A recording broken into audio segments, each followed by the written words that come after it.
Be authentically you. 'Cause now is your season to live out your reason. Just be you. How you gonna leave your imprint on this world?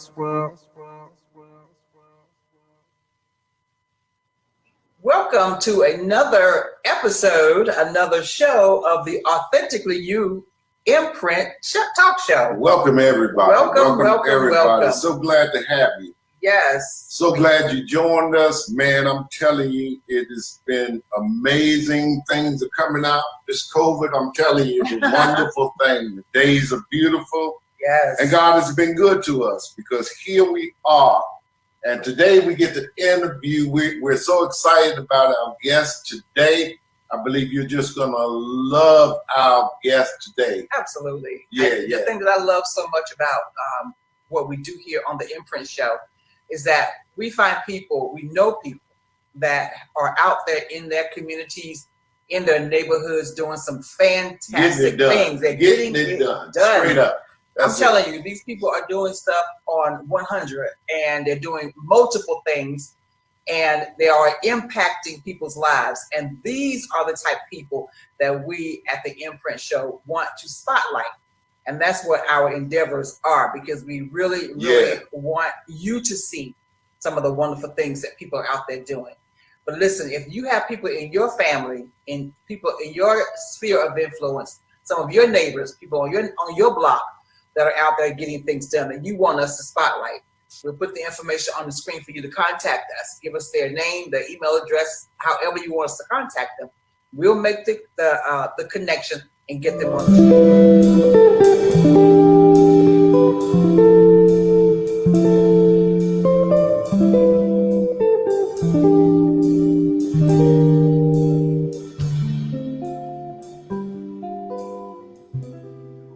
Maybe it be you. It could very well be you. It could be you that we spotlight. If you're doing something amazing, but absolutely, I tell you, when we get to the guests that we have, I mean, you really got to be doing some major stuff to top the things that this woman is doing with her great husband beside her. Absolutely, working with her. We want to introduce to you some good friend of ours, Cindy and Taboo. They Taboo, but we call him Taboo Hall.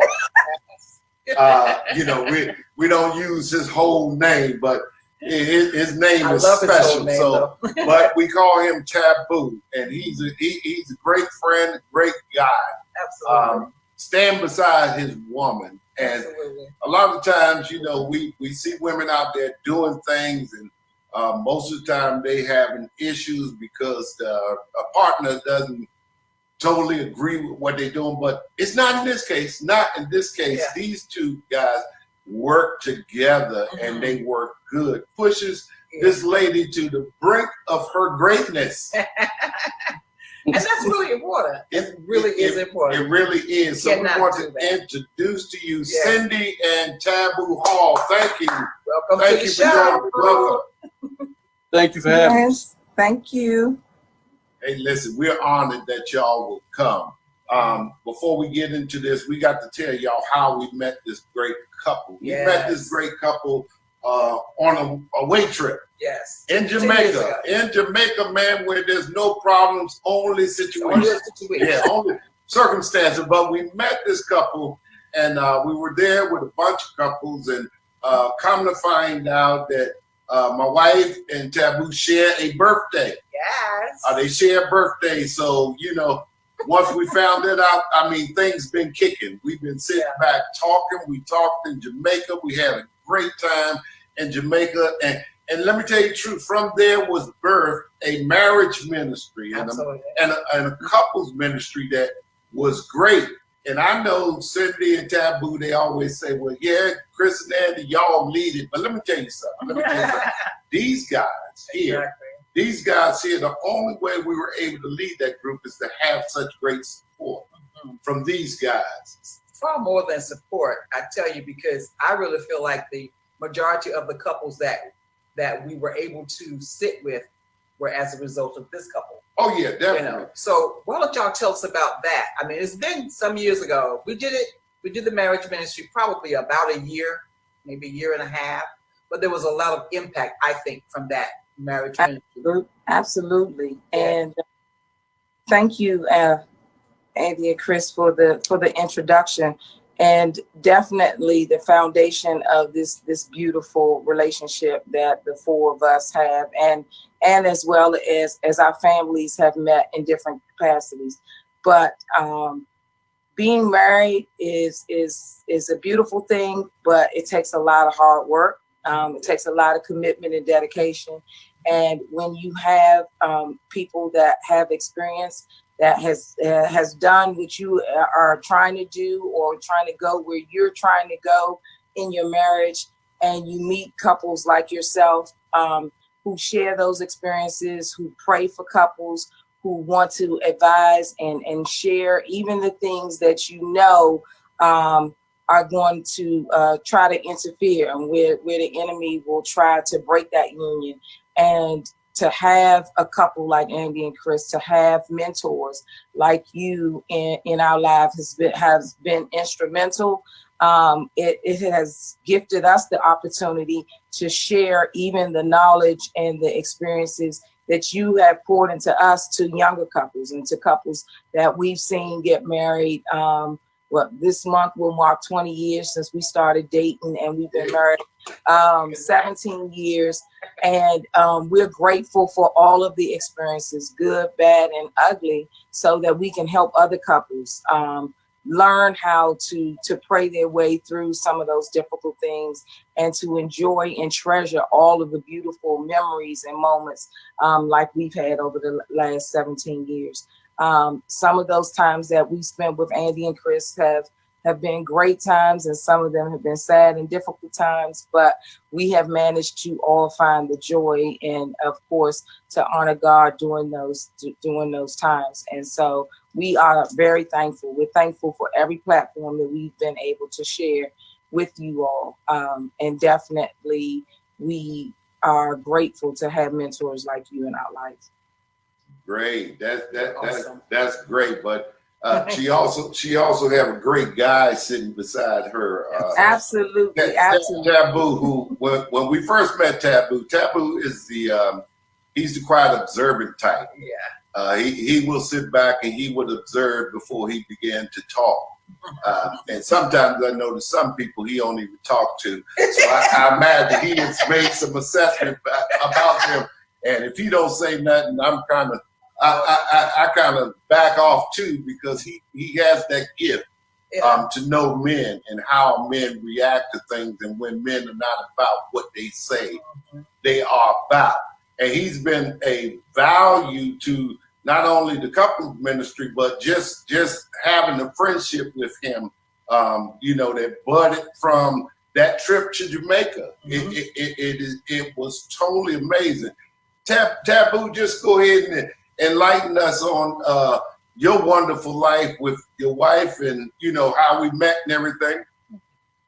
Well, pretty much Cindy touched on all of it. It happened. We met in Jamaica, and happened to find out that Chris shared the same birthday as myself. Go Cancers, and we just hit it off with you guys. I mean, that's pretty much it. I mean, we hit it off pretty well. Yeah, Taboo is a man of few words, but he's definitely a powerful man. When we first met, he was even quieter. But then when we got into the couples and the different activities that we were doing, Taboo found himself a lot of times counseling and a lot of times speaking into men's lives, and a lot of guys got attached to him, and they look up to him. He's younger than some of them, but they respect him because of the way they carry themselves and the love that he shows for his wife. It is totally amazing. We also, as we went through the years, I had the opportunity to share one of the most special parts of Taboo and Cindy's life with Taboo's mom, as she transitioned out of this life, which connected me to the sisters, to the aunt, and to everybody. And I must say, I love them like family. I feel like they are my blood sisters and brothers. You know, I'm a little old. I be trying to act young and say sisters and brothers, He's really whatever the the case may be, or whatever uncle figure. It's just love, period. Period. As to how we go. So we really had an opportunity to share a special thing in life that will connect us forever. And we are forever grateful to being connected to you guys. But we didn't. Go ahead. Thank you guys for all that you do and have done for us as well. Yeah, you're so welcome. But Cindy, and we're here today. We're going to talk about Cindy because Cindy is totally amazing. She is amazing. When we first met her, she was doing so many things. She was working high-powered job, and then we found out she was a caterer. Then we found out, you know, she loved organizing, and whenever she steps in, she's going to take control simply because she knows what she's doing, and she believes in excellence. And because of that, many people do a lot of things, but there are very few people that do a lot of things very well. She can take any of these things that she do, and if she focused singly on them, she would be able to survive and live, but she can make all of them work at the same time. All of her endeavors are profitable. All of the things that she do prosper and touch people. Chris, why don't you just open some of this stuff up? We're going to take a short commercial. Right after we come back. We're going to be right back, and we're going to delve into Cindy Hall. We'll be right back. What is it that inspires passion? That thing that keeps us from thinking that we know it all, but instead makes us say, I have to know more. What is it that makes us keep trying after we've fallen time and time again? It's the thing that makes us smile after we finally figured it out.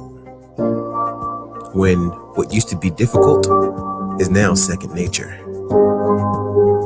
It's the joy of knowing our hard work was not in vain, but instead has made us better as people. It's the beauty of learning. Yeah, welcome back. Welcome back. Listen, we're here with Cindy.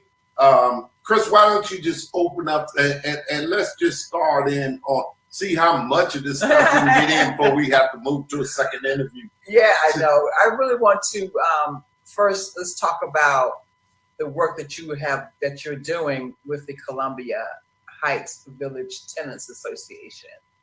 Let's start there. How did you get involved with this association?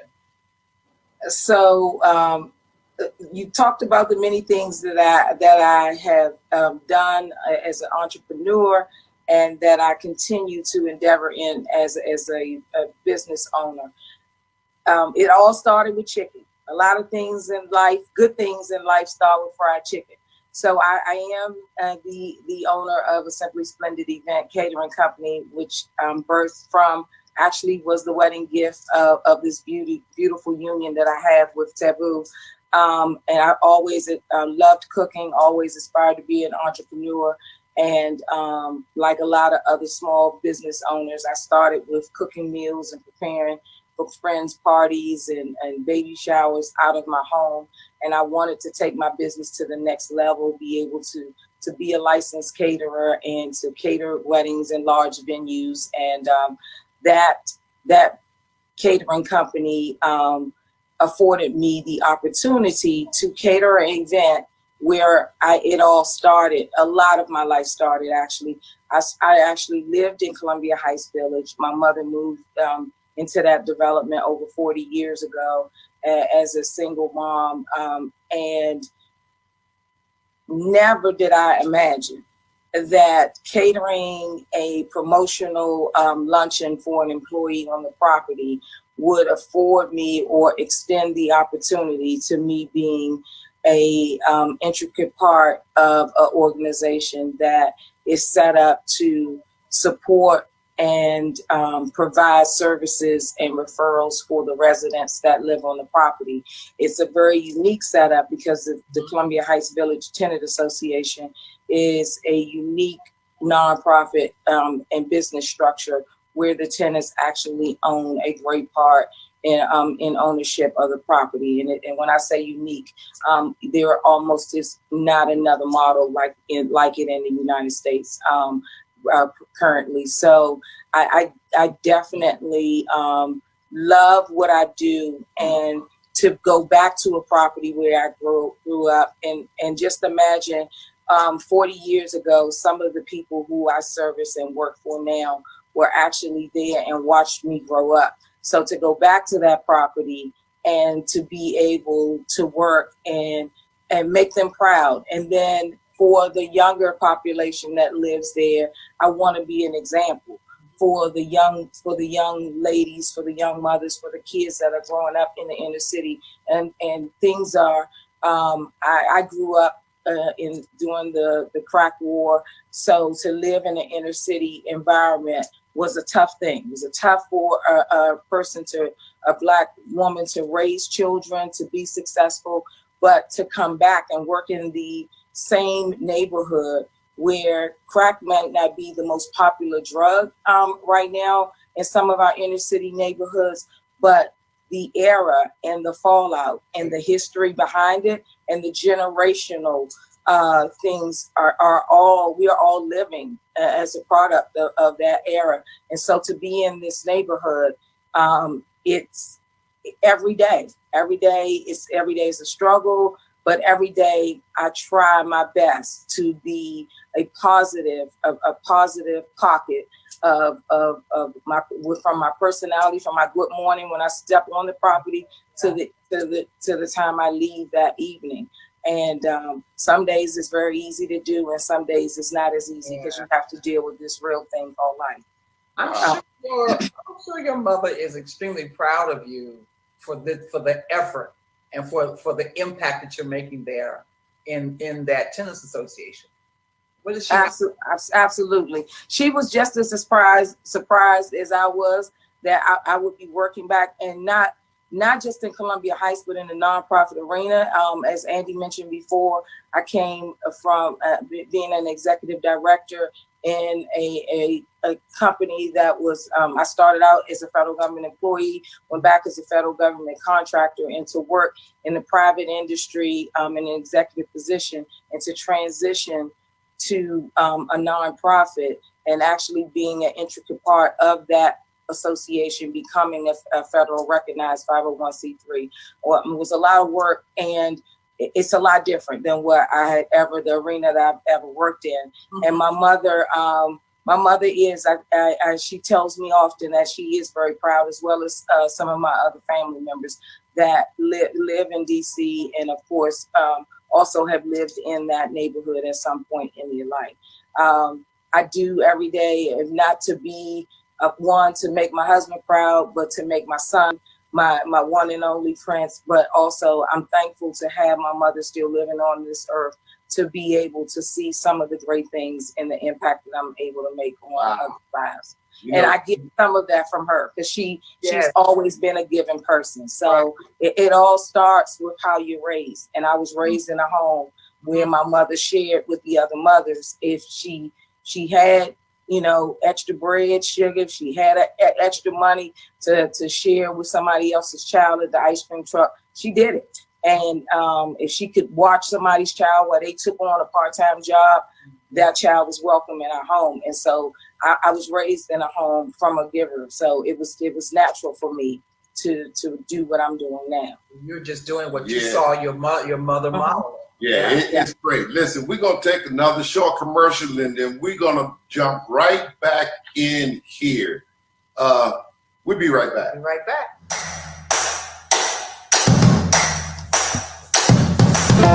It's exciting. It's zesty. Purify and protect with our new lemon head-to-toe routine. The subtle, crisp fragrance instantly makes you feel clean.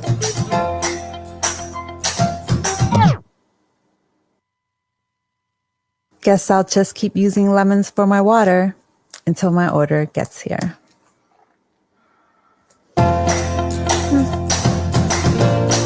Our new lemon range is available now.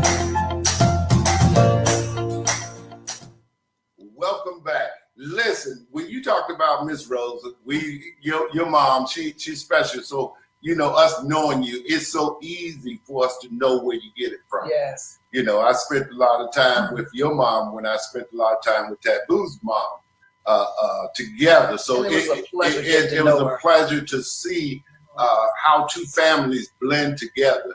And one mom calls her daughter, the other mom called her husband the son, and they just get along. It was wonderful Beautiful to know. relationship. So we can just orient our listening audience to where we're talking about. We're talking about Washington, D.C., the nation's capital. Absolutely. Washington, D.C., the capital of the United States of America. Here we are, and this woman came from an area in Washington, D.C. that was inundated in the 80s and the 90s with crack cocaine. It went down and it was taking the city. Our whole city, you would not believe that in the nation's capital, how bad it was and how bad it was amongst the African American community. So for her to even make it out of that community, Absolutely. to go into the work world and become executive director, Yes. coming from the government, God's hand was always on her, always knew that Cindy was called to go back to this area. It's amazing how we see our paths in life. Yeah. I know, Cindy, you was talking about your mom, and you was talking about how grateful you are, and she brought you up in the area. But just go back to Columbia Heights and tell us what it was like when you came in and how your part, how special, a caterer. Now, when I say caterer, I'm not talking about no slouch. Caterer. Cindy has she has catered major events for government, for singers. I know for sure for Anthony Brown. I can't call all the other names that because I don't know them all, but I do know that she has done major stuff. So we're not talking no little stuff, but this woman who could just make a living off of catering. Yes. Or who was making, tremendous money off of being executive director, decided that she was going to go to a nonprofit organization. Amazing journey. From her catering, which she still do. She stepped in and went to this place. Cindy, tell us how you fit, how God fitted your uniqueness into the situation. Yes.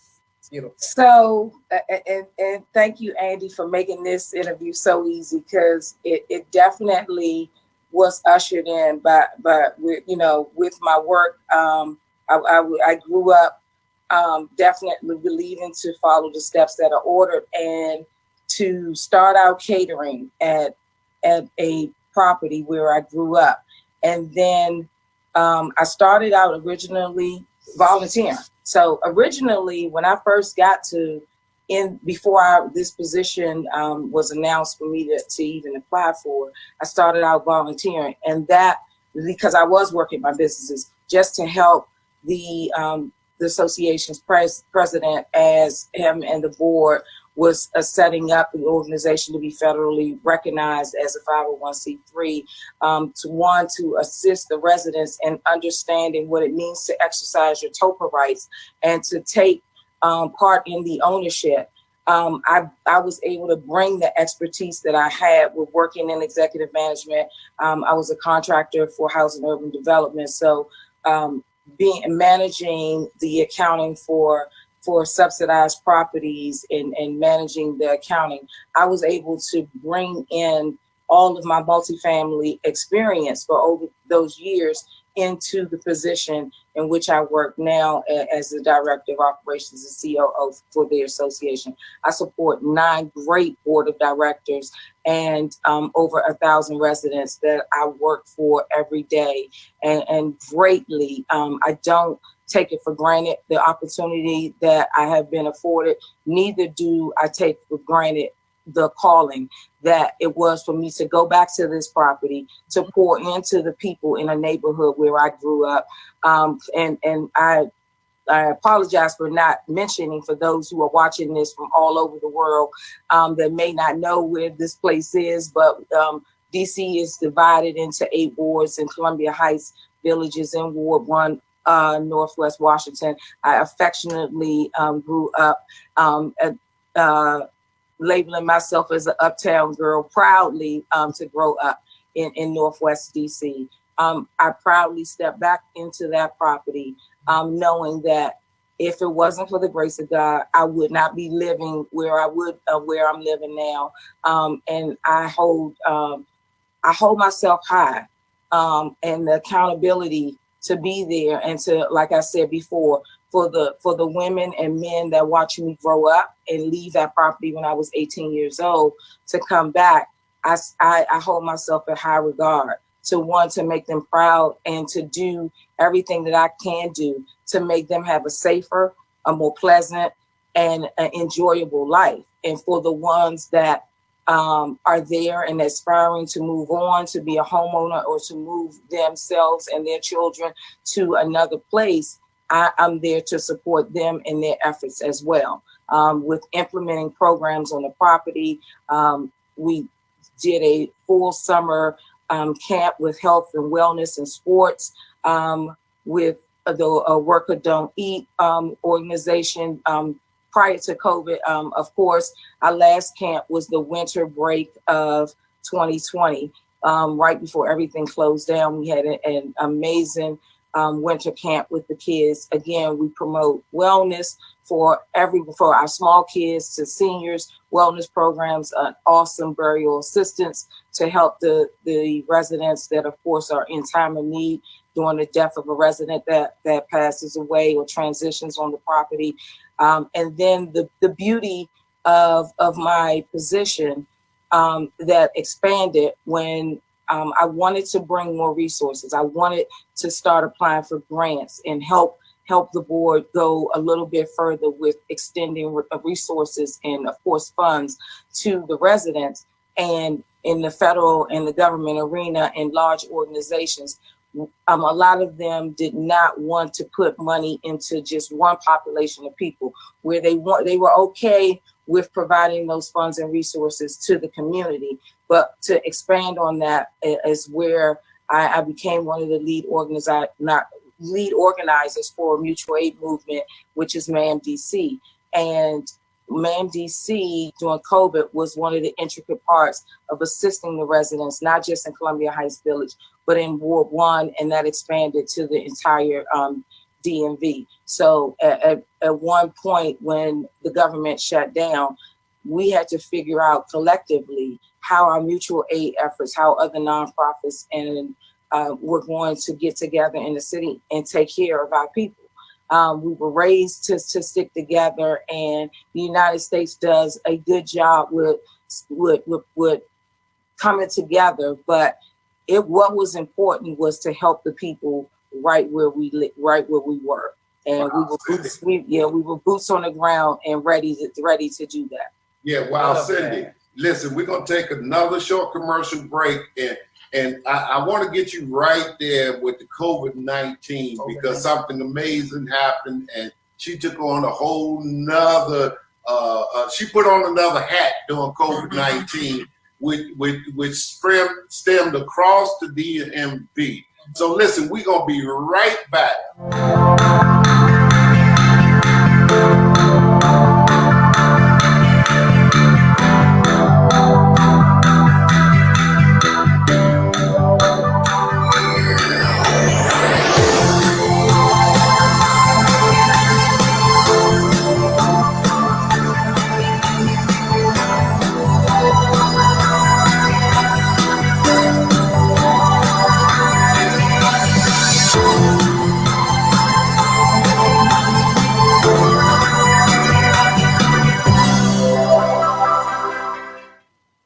Hey, listen, welcome back. We're right back.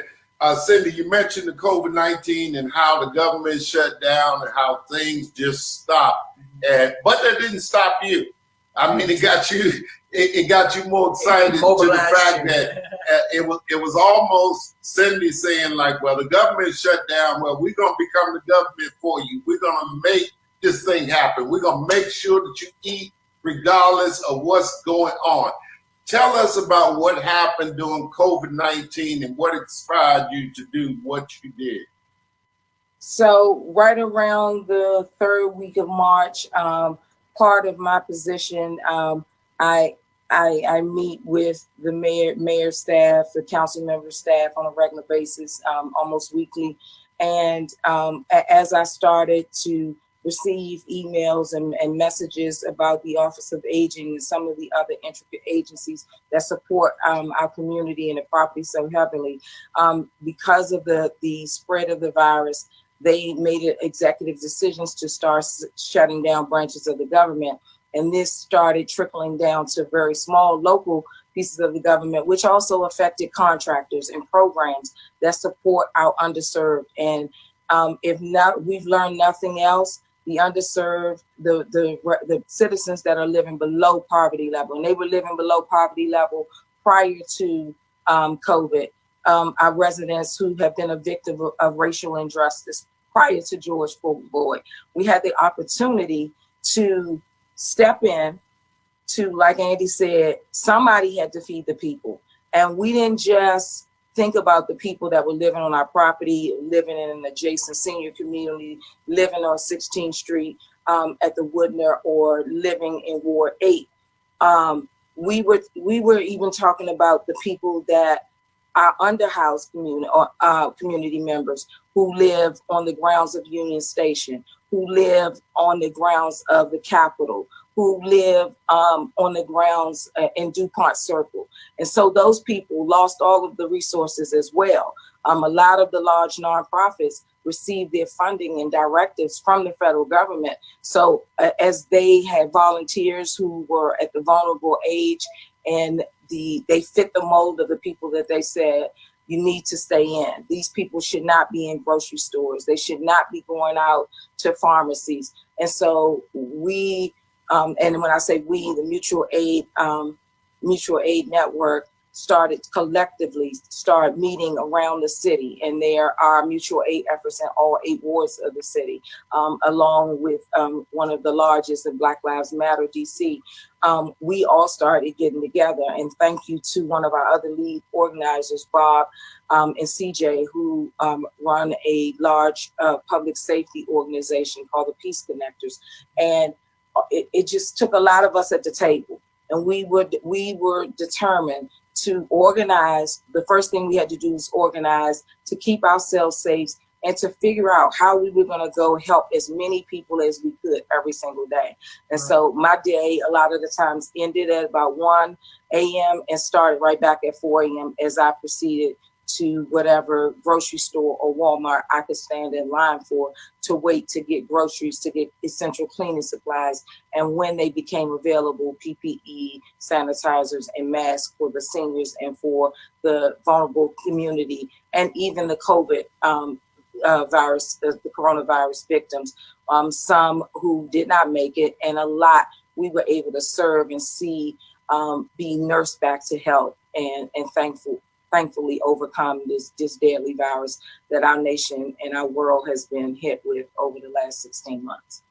Wow. And when you know, she says it, and she says it so easy that this is what I did, but it's such a monumental thing. But what she did was, I'm talking about a woman that's not just that's shopping for countless and hundreds of senior citizens and people out there that could not go out during the virus, or they was afraid to go out. And even if they went out, they did not have the resources to get what they need. Listen, I know Cindy, and been knowing Cindy for a long time, who has had health challenges of her own. What makes her amazing is that she placed her trust in God and the maker who made her, and she knew that she had a purpose. Exactly. So even when she went out at great risk to herself, she knew that something had to be done. And you got to get the significance of this, even when the government said they couldn't do no more because they had to shut down. Listen, y'all need to know that there were people out there that did amazing things through this, and it was during the Black Lives Movement in Washington, D.C. when there was a lot of stuff going on. George Floyd lost his life, and the city went crazy. And in the midst of that craziness, a lot of the government did not know how to respond to the Black community due to the vulnerability of the whole Black community and race issue that they were facing. There were people within the community that was working hard, that kept level heads and understood that this is not just a problem because you had a national event where you had George Floyd was killed and people are focusing. This is a group that said these people have been here and have been underserved for the longest of time. So we will not let this issue overshadow the issue that they're facing and then be left out again. So they stepped up, and it's not only, when I say they stepped up, not only did she shop as a caterer, she fed thousands of people. She joined into an organization, which is, she'll tell you about the chef. I always forget his name. Jose Andres and World Central Kitchen. Sure. Well, he led it. Yeah. So tell us about that, Sydney. So one of the other things, when you know that God has definitely stamped your calling, is I was able to take some of my partnerships and relationships from being in the event planning and catering business for all of these years, and our mutual aid effort was able to partner with Jose Andres and World Central Kitchen, as well as DC Central Kitchen and Martha's Table. Over the last 16 months, built some beautiful partnerships with Safeway and Whole Foods and Food Rescue USA, and a number of other organizations that I could name that have assisted us. Just as we were talking earlier, Angie, 13th Street Church in Christ, who helped us at 13th and Urban, Pastor Christopher Bradley and his team, who stepped in and assisted us with buying laptops for underserved children when they were introduced to this thing called distance learning, which changed the game for everyone. And you had households that, like Andy said, they were underserved prior to COVID. Racial injustice was here. These people were not afforded the same rights. Some of them still living under very poor conditions, paying a lot of rent, but not, apartments and homes not being maintained and serviced by the maintenance that they deserve. And so we had to step in and do something. And with these beautiful partnerships, like World Central Kitchen and Jose, his wonderful team all over the city, even our local council member staff, they weren't working every day, but they were on the phones trying to see what we could do to serve. And then, as I mentioned before, I worked for 9 great board members who supported every effort and everything that I was doing to go out here. And speaking of the George Floyd and the riots, and when DC was being set on fire, and protesting was necessary by all means, but it was a major distraction for a lot of other causes and movements that had already started around the nation. And one of the things from those riots, our local riots, is that a lot of our large chains and stores and grocery stores decided to change their hours without notice for protection of the building, protection of rioters and looters.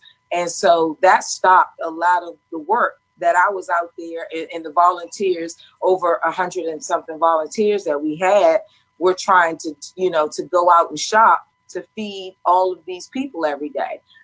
And so we had to change our movement. We had to change our strategy, change our shopping strategy, increase our volunteer communication. And again, we had well over 150 volunteers at that time who would get off of Zoom and telework and then go out and deliver food to assist. We would pack the food. We would go to Nat Stadium and pick up meals, and they would drive into people's homes and drop at their doorstep. We had COVID, people that were suffering with the virus all over the city. Paul and I remember one night we went to a halfway house in a women's shelter where they had ran out of toilet paper like 1 o'clock in the morning, and we went to Ward 8 to drop off that house manager all of the cleaning supplies we could get to last them for days until the stores were able to get on board and open back up. So there's countless things, and not to pat any myself or any of our volunteers, because they all did it from the heart. But there, for people to know, one, we are not a mutual aid effort that just respond to COVID. We're still doing this every day. I just did one of my dreams come true was the second week of our free outdoor pantry. And so it's a grocery experience for people to come who need cleaning supplies, who need food. And so after our residents at Columbia Heights Village are able to take part in that, we are able to open that up to the community on Thursday afternoons. And this week I get to partner with another great organization who helped us with protection and rolled up their sleeves, was Murder Free DC, which are some great lead violence interrupters in Washington, DC. So we're partnering with them, going into another neighborhood where I think we'll be in Ward 5, we'll be at Tyler House, we'll be in North Capitol, we'll be serving the residents of Thurston Quarter, and bringing that experience on the road is people say, and like Andy says, Cindy, some people think I'm crazy to even think of. He's like, well, we're still in COVID, and I don't know if you can do that. Of course we can. Of course we can. I'm going to use my experience. I'm going to use my creativity. My creativity also adds to the craziness sometimes, because I believe anything is possible. So some of the people that work with me and the volunteers that we get to work with sometimes say, Ms. Hall, I'm not sure how we're going to do it, but we trust you. If you come up with the idea, we'll help you execute it. Right. So, and sometimes I have fun. I'm not just out here doing it and can say that I'm miserable or I'm tired. I actually love to meet new people. I love to help the people, and the beauty is the babies. There's a lot of people living that are underserved, that are experiencing the unjust that has, that they have been a victim of. And the ones that suffer the most are the children that were born in generations that suffer from this. So any way that we can help, any way that I can help, any way, I've like we've talked about the great guy that I'm married to, him and Mark Anthony have been out there at night. Mark Anthony has drove the U-Haul to Noma, to tent cities around, and like, Mom, you cannot go out at 12 o'clock at night and pass out masks and water. I even have my godchildren out at night, and my husband has done the same thing. Taboo has been out to Costco with Paul and I on Sundays, where we shopping for, again, for food for the seniors and for single moms that are home teaching their kids. And, you need extra SpaghettiOs and cereal and milk when you have 3 and 4 kids that are home all day long. And and so, Andy, just to swing over to that, one of my other great partners is Capital Area Food Bank, where I was able to partner with and start and become a certified site to provide the DCPS school lunches. And with that partnership alone, we have been able to produce, serve, and deliver over 81,000 meals just during the COVID, and just while schools were closed in DC. So again, it's a lot of work to be out here. I welcome anybody looking. If you want to volunteer, if you want to know how you can help by donating. Some people, we've had a GoFundMe for probably about 18 months now. There are some people that say, you know what, I can't do that. I can't go out. I don't want to expose myself to the environment, but what can I do? If I can donate money, we have people that donate the entire stimulus checks because they just wanted to give back. But physically, they either weren't able or time didn't allow them. And we totally understand that. Children that need community service hours, where there were senior communities that they normally would be able to go help, and because of COVID restrictions, they aren't. So we were able to help some of the great young men and women that are graduating from high school this year, paying those community service hours that they needed to graduate. So it's a number of things that you can wake up and do to help your fellow neighbor. You just have to reach out, reach out and explore your options of giving back.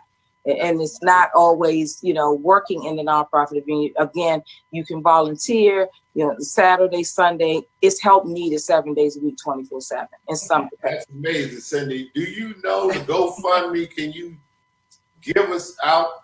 Yeah, the GoFundMe for MAMDC is the MAMDC, THEMAMDC, and that's the MAMDC. And the other thing that I've done, that our mutual aid effort has been fighting for racial injustice, even down to the grant arena. I've been speaking about this out loud. An article was wrote on Black women that sparked change, and that was one of the things that I have been. Some people sit softly in the background. They may not be on social media every day telling you what they're doing, but it doesn't mean that they're not fighting for their people. Sometimes I just don't have time to grab a phone and take pictures or go live when I'm doing this great work. But I'm glad to see that there are people that recognize that there are mutual aid efforts and people like myself that are out here doing work and are dedicated and committed to help man and to improve mankind, and as well as make the places where our people are living a safer place. So, but public safety is big. That is totally amazing. You know what, Cindy?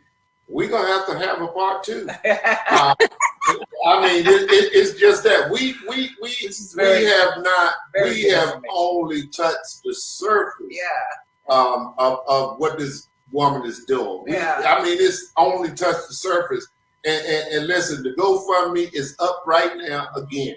We will make that. Listen, maybe you can't get out and volunteer. Maybe you can't do all that type of stuff. Maybe you're still afraid of COVID, but guess what? You can dial a phone. You can contribute by hitting that GoFundMe. That GoFundMe is feeding. Listen, go back and listen to the things that she says she's doing, the people that she's feeding, the residents within the District of Columbia that they're touching. And it's not just one area, it's all the area. And from what I understand, and we're going to get into this, and we probably going to have to get into this into part 2, even what's happening here is basically setting the stage for what's about to happen across America, because what they did successfully during a pandemic, imagine this taking place when there's no pandemic and the funds are there and they're distributed right by people who understand the nature of the poverty level within the community, who are from the community, who are going back to the community to touch those that will not come out and say, I need help, because you're from a different part, or they feel like they're begging. We found out one thing through COVID-19, that everybody, regardless of your status, had a need. Everybody. And these needs were met by people. Right. Listen, now that we're getting back in the swing of things, you're going back to work. No donation is too small. Absolutely not. I have to set Cindy up here because listen, Cindy, seriously, where we at? We're doing all right. We're running. I got to set Cindy up because she mentioned some things about 13th Street Baptist. So now I'm gonna have to interview with the pastor and his wife when they got in, because they got involved and got computers to students and things that could not get it. So you can't say the church just shut their doors and hid away during the pandemic. There were people who were active and doing things. And now that we're coming out of this thing, they need to be recognized. Not only do they need to be recognized, they need to, you have an opportunity now to come in and give a hand. If you cannot volunteer, you can always give. You can always give. No amount is too small. If all you got is $1, send $1. And to your Venmo, Cash App, and PayPal $1. You most certainly can. So, Chris, I'll have that for her to share as well, because some people are they don't like the politics behind the GoFundMe platform, but we have Venmo, Cash App, and PayPal, and the MAMDC, the work that we're doing. We have a website, www.themamdc.com. My work in CHVTA is for the residents of Columbia Heights Village. Some of them might see this that don't even know the great work we're doing on their property and in their community. We try our best to share as much as we can. So if there are any that are living in Columbia Heights that want to reach out to me, definitely, they're going to put my phone numbers to reach me. MAM DC has a 24-hour hotline. And again, this COVID unpeeled a lot of layers, but we're definitely here much longer. We've helped residents. We've helped a mom of 4 move out of a horrible domestic violence situation. So one of our partners that provided moving services for that. Our mutual aid effort in DC helps us with furniture needs. We just provided summer clothing to a young mother that moved from transitional housing to her first apartment. And we were able to help her with her young kids go back to the classroom with new school clothes. So it goes a lot. I mean, the meals is a big need. Food insecurity and people living below poverty level again was massive prior to COVID. COVID just unpeeled the layers and showed the dirty thing that a lot of our government does not like to be exposed by, and that's that in a lot of neighborhoods our people are being treated unfairly. Resources are not, and the information for those resources are not distributed evenly, and so it's important that people like us speak up for those people and that population of people when they can't speak up for themselves, and want to go pull those resources where they are and bring them back into the communities where they're needed. And that's very important. Wow, That's we're going to go wonderful. to another commercial, and then we're going to be right back.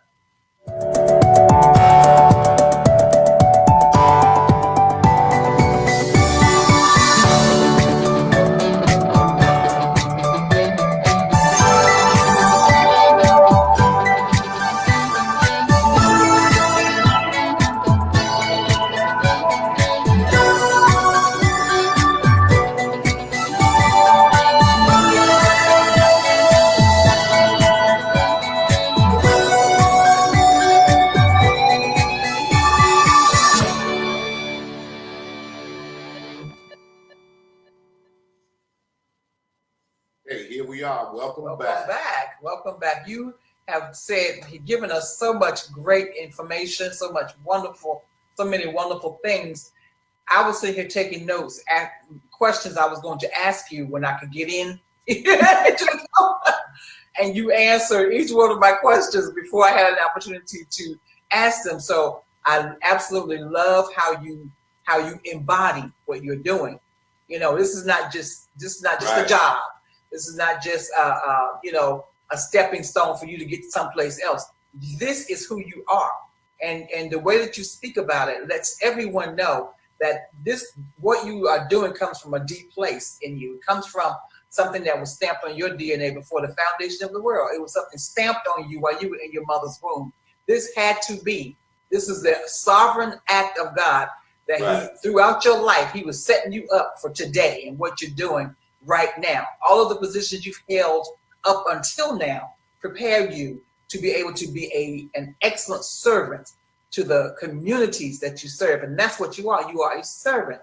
And Absolutely. it's absolutely phenomenal to see all of the things that God has entrusted you with.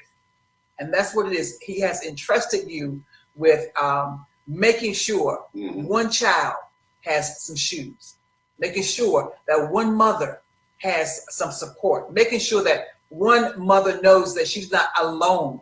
And those are monumental things. And so, you know, our prayer for you is that God will continue to protect you, that He will continue to use, He will continue to pull out the great gift of you and pour you out even the more to the communities that He has put in place for you to serve.